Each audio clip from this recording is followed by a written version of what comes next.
The other way to expand points with the B series panel is with a keypad. We have two keypads that have inputs on them.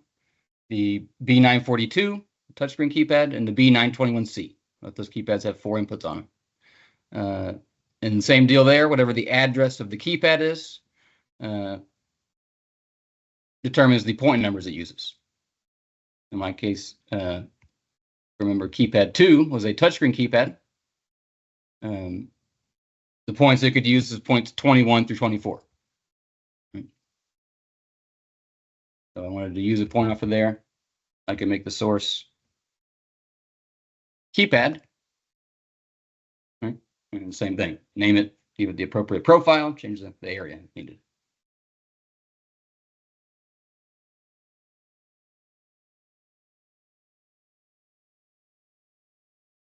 And same deal there.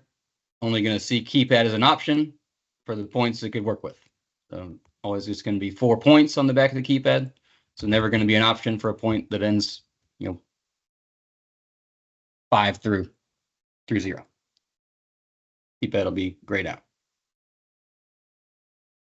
That's another way to set up points on a B series panel.